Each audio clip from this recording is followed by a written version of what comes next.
Next नदी हमारे पास आती है कि पूर्णतः राजस्थान में बहने वाली सबसे लंबी नदी कौन सी है।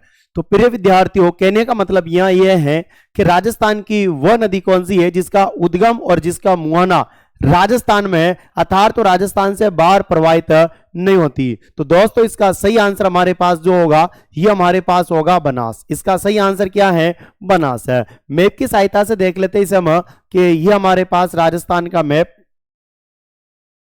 ये राजस्थान का मैप हमारे पास है और इस नदी का उद्गम हमारे पास किस एरिया से होता है ये हम देखते हैं दोस्तों। तो देखिए ये हमारे पास है बनास। तो बनास नदी का जो उद्गम होता है ना दोस्तों ये होता है खमनोर की पहाड़ियों से। खमनोर की पहाड़ियां कहां पे हैं? राजसमंद में। उसके बाद ये नदी यहां से निकलती है और ये जाती है और ये जाके मिल जाती है दोस्तों किसमें? ये मिलती है चंबल में। ये नदी जो हमारे पास जा रही है इसका नाम है चंबल नदी। ये कौन सी नदी जा रही है दोस्तों? ये जा रही है आपके पास चंबल नदी। तो चंबल में जाके हमारे पास मिल जाती है कौन सी नदी? ये मिलती है बनास।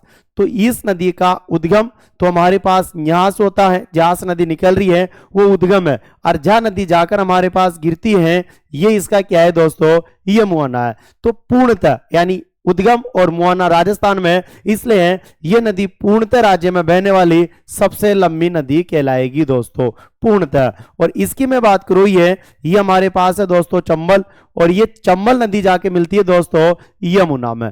किस में जाके मिलती है? ये यमुना मिलती है। जहां मिलती है उस जगह का नाम है दोस्तों मुरादगंज।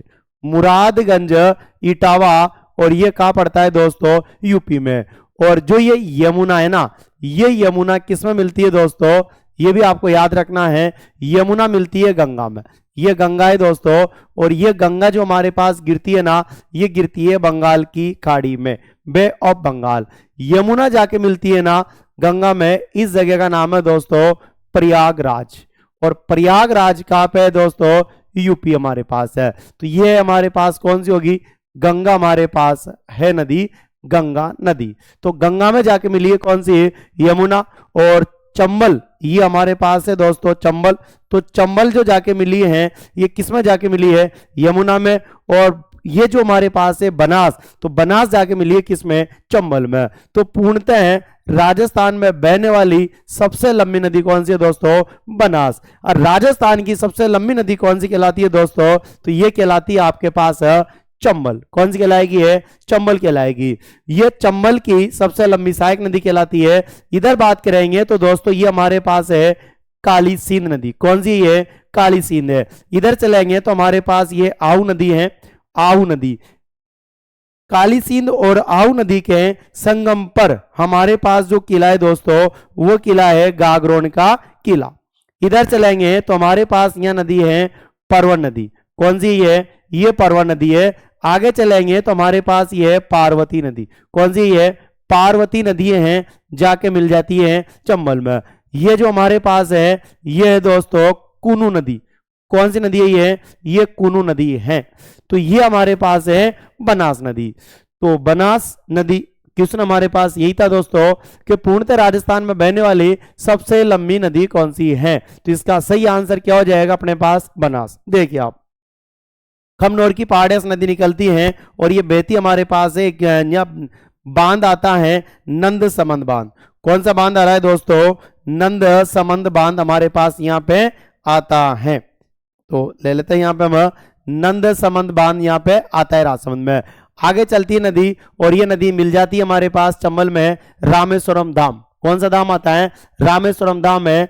चंबल, बनास और सीप एक त्रिवेणी संगम यहाँ पे बनता है। उसके बाद ये नदी जो हमारे पास है निकलती है दोस्तों गोगुंदा की पहाड़ियों से, आड़ नदी है, उदय सागर झील में गिरती है। उसके बाद इसका नाम क्या हो जाता है? बेडस नदी हमारे पास हो जाता है। और इधर से नदी आती है मैनाल। ये तीनों नदियां एक साथ गिरती हैं और इसे कहा जाता है त्रिवेणी संगम बिगोद भीलवाड़ा में। आगे चले तो हमारे पास नदी आती है कोठारी। कोठारी नदी पर एक बांध दोस्तों मेजा बांध। और बागोर की सभ्यता भीलवाड़ा भी हमारे पास कोठारी नदी पर है। ठीक है। आगे चलेंगे हम, तो हमारे पास कोठारी का उद्गम भी होता है दिवेर की पहाड़ या राजसमंद से। ये नदी है खारी। एक खारी दोस्तों याद रखना हमारे पास आएगी कहां पे, लूनी नदी तंत्र में, और जवाई की सहायक होगी खारी।